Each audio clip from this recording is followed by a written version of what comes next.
Ich will mir eine Hütte in Norwegen kaufen. Und das ist auch schon alles, was ich zu dem Thema weiß.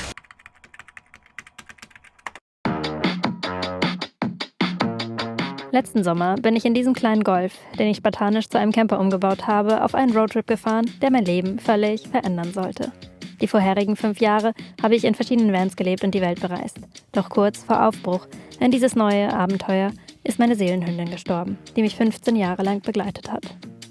Auf unserer Reise durch Fjord-Norwegen habe ich mir damals gesagt, hier will ich mal ein Haus haben. Diesen Traum habe ich die ganze Zeit in mir getragen und wollte ihn nun wahrmachen und Cleo gleichzeitig einen Ort geben, an dem sie Rentnerin sein darf. Cleos Tod erschütterte meine Welt und es brauchte eine Weile, bis ich soweit war, für meinen Traum loszugehen. Die Geschichte, wie ich ans Haus kam, klingt ehrlich gesagt total unrealistisch, was vielleicht auch ein Zeichen dafür ist, dass das Haus viel eher mich gefunden hat. Meine kleine, rote Villa Kunterbund, vor einem großen Feld Kirschen, die Cleo so gern gegessen hat.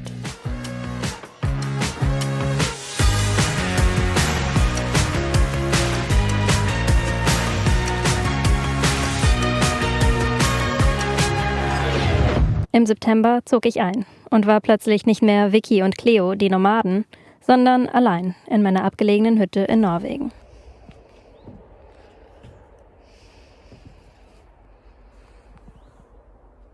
Ich bin da.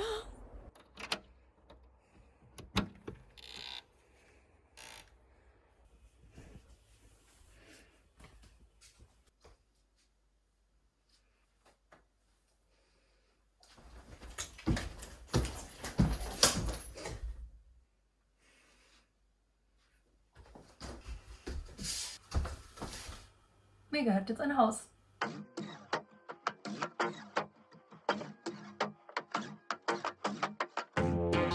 Für die ersten 2 Wochen halfen meine Eltern mir, das Haus bewohnbar zu machen.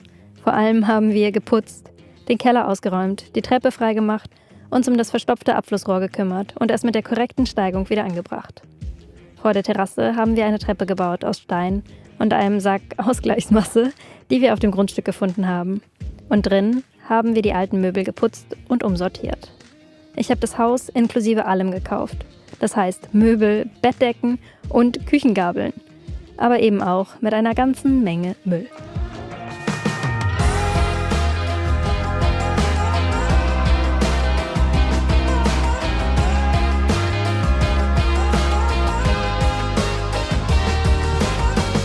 Viele der Möbel konnte ich anderswo verwerten. Zum Beispiel eines der zu vielen Betten im Haus ist nach draußen gewandert, wo es als Outdoorbett perfekt ist. Und der Tisch, der vorher draußen war, wurde lackiert und diente ab sofort als Esstisch.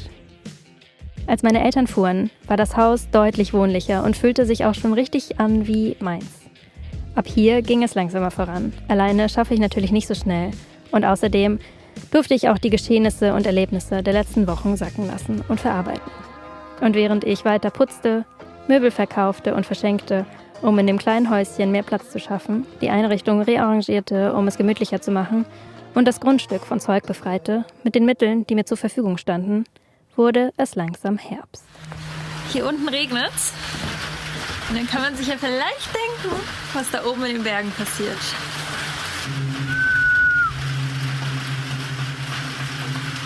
Cool. Ich fand's so schön. Mega. Die Zeit vor dem Winter musste unbedingt genutzt werden, um den neuen Brunnen anzulegen.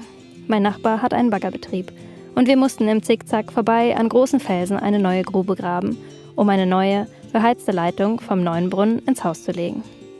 Das war die erste große Investition, die mir in ihrer vollen Höhe noch nicht ganz bewusst war, als ich das Haus kaufte.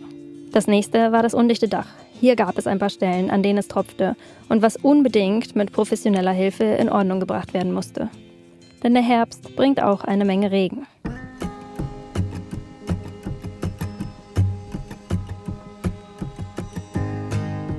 Die goldene Jahreszeit ist im Haus besonders schön.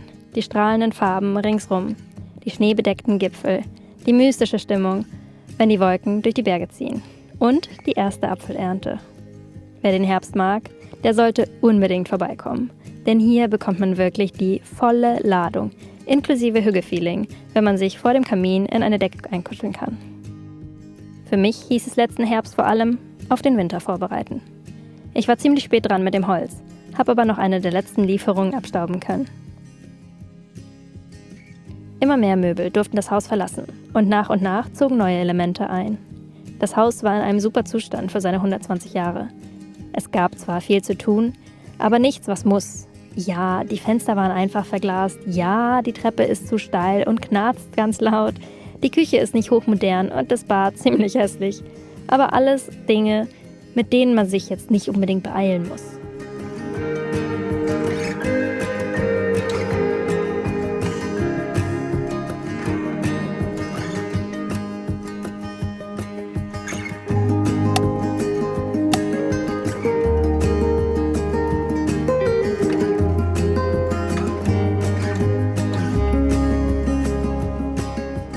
Zwischendurch bin ich natürlich trotzdem immer wieder verzweifelt.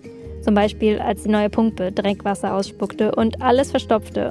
Oder wenn ich eben alle Projekte als eins sah und vor diesem Riesenberg dann wie erschlagen war.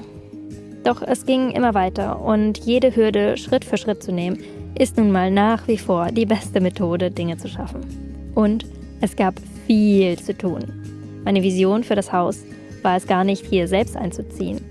Mittlerweile hatte ich schon von verschiedenen Seiten gehört, dass Cherry bereits für unterschiedliche Leute hier über kurz oder lang mal ihr Zuhause war. Und so, wie es schon immer ein Haus für viele war, sollte es das auch bleiben. Cherry sollte nun ein Ferienhaus werden. Aber nicht nur irgendeins, sondern eben ein Haus in Norwegen, in dem man sich wie zu Hause fühlen kann. Natürlich würde ich auch selbst hier Zeit verbringen, doch mein Plan war es eigentlich, wieder auf Reise zu gehen.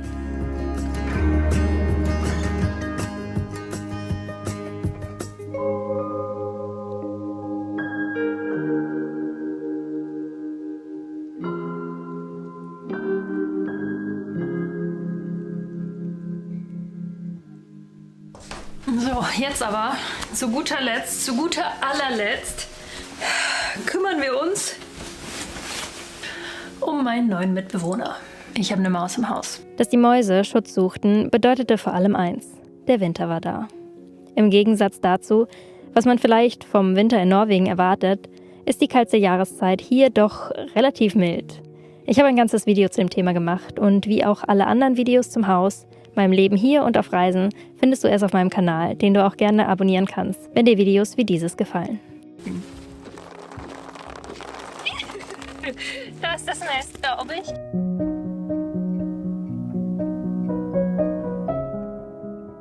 Meine kleine Villa Kunterbund steht in Fjordnorwegen und auch noch in der niederschlagärmsten Region Norwegens.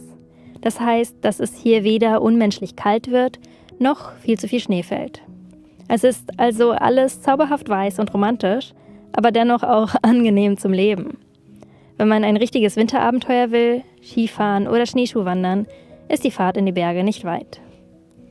Im Winter zogen dann nicht nur neue Möbel ein, sondern auch ein Mann trat in mein Leben. 2 extra Hände, Ortskundigkeit und sein handwerkliches Können waren auf jeden Fall eine Riesenbereicherung, was den Fortschritt am Haus anging. Er half mir, das Haus weiter winterfest zu machen. Dazu gehörte es, die Fenster abzudichten und eine zweite Verglasung zu bauen. Zusammen mit einer neuen Wärmepumpe, die man hier als Heizung benutzt, veränderte sich damit das Gefühl im Haus komplett. Und die kleine Sommerhütte wurde plötzlich zu einem richtigen Haus, in dem es auch im Winter richtig gemütlich ist. Während es draußen kalt ist, konzentriere ich mich aufs Innere. So langsam kommt die Einrichtung zusammen. Etwas Altes, etwas Neues und etwas Selbstgemachtes. Wir bauen einen neuen Tisch für die Stube und das kleine Atelier kriegt passende Deko und wird damit fertig. Im großen Schlafzimmer bauen wir eine Abseite und schaffen damit ganz viel Platz, der dringend nötig ist. Und während es drinnen immer gemütlicher wird, wird es draußen immer kälter und immer dunkler. Der Winter am Haus heißt -5 bis -15 Grad. Doch es ist weniger die Kälte, die mir irgendwann anfängt zu schaffen zu machen, als eher der fehlende Sonnenschein. Ich bin zwar relativ südlich hier, dennoch steht die Sonne sehr tief und schafft es deswegen nicht mehr, über die hohen Berge zu klettern. Dazu die vielen bewölkten Tage, die es noch schwieriger machen, ein paar der guttunenden Sonnenstrahlen abzufangen. Und das Ganze futtert einfach meine Motivation und Inspiration so langsam auf und ich freue mich, für ein paar Wochen im warmen Süden zu verschwinden.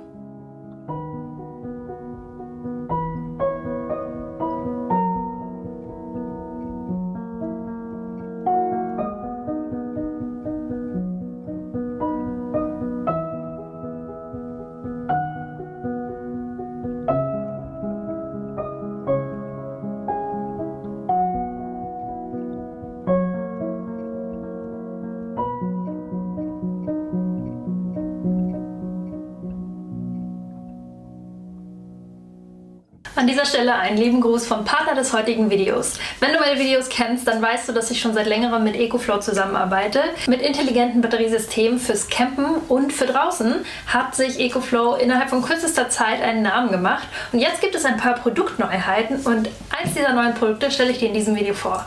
Der Glacier ist die weltweit erste tragbare 3-in-1 Kühl- und Gefrierbox mit integriertem Eiswürfelbereiter und ist geeignet fürs Campen, im Boot, im LKW oder einfach, wenn man kühle Speisen und Getränke haben will an Orten ohne Stromnetz, wie auf Festivals, beim Angeln oder beim Grillabend in der Gartenhütte. Diese Kühlbox hat die industrieweit beste Kühlleistung. Im leeren Zustand kühlt sie innerhalb von weniger als 15 Minuten von 30 Grad Celsius auf 0 Grad runter. Besonders praktisch, wenn man spät dran ist und es schnell gehen muss. Das Fassungsvermögen von 38 Litern bietet Platz für bis zu 60 kleine Bierdosen. Besonders praktisch finde ich, dass man selbst bestimmen kann, ob man auch die Gefrierfunktion nutzen möchte oder die ganze Kammer in einer Temperatur haben will. Die große Besonderheit auf dem Markt ist allerdings der Eiswürfelbereiter. Der leistungsstarke Kompressor ermöglicht durchgefrorene Eiswürfel in etwa einer Viertelstunde. Das Ganze kann sogar autark betrieben werden. Eine zusätzliche einsetzbare Batterie mit fast 300 Wattstunden sorgt für bis zu 40 Stunden kabellose Betriebszeit. Und so kann man den Glacier sogar als Powerbank nutzen und Handy und Laptop von überall laden. Ein echtes Multitalent also. Im Link in der Videobeschreibung findest du einen Rabattcode und mehr Infos zum Produkt. Der Frühling lässt erst ewig auf sich warten und dann kommt er plötzlich ganz schnell und mit voller Wucht. Im Haus geht es mittlerweile schon an die Dekoarbeiten und ich gebe dem Bad endlich seine benötigte Aufmerksamkeit. Das komplette Makeover findest du in der Playlist mit allen Videos zum Haus.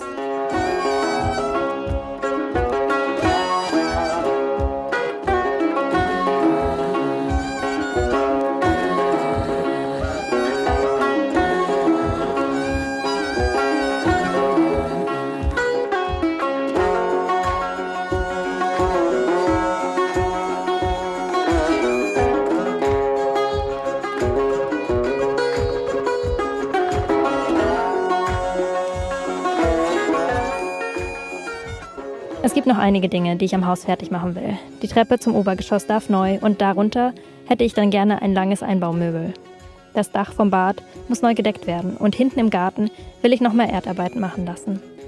Doch die Feriensaison rückt näher und die letzten freien Wochenenden fließen in wichtige Arbeiten draußen. Ich baue einen kleinen Müllplatz und die große Terrasse vor dem Haus bekommt ein neues Geländer.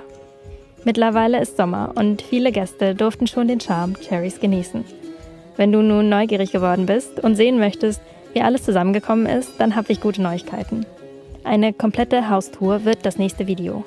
Abonnenten, die das Glöckchen aktiviert haben, bekommen direkt Bescheid, sobald diese online ist.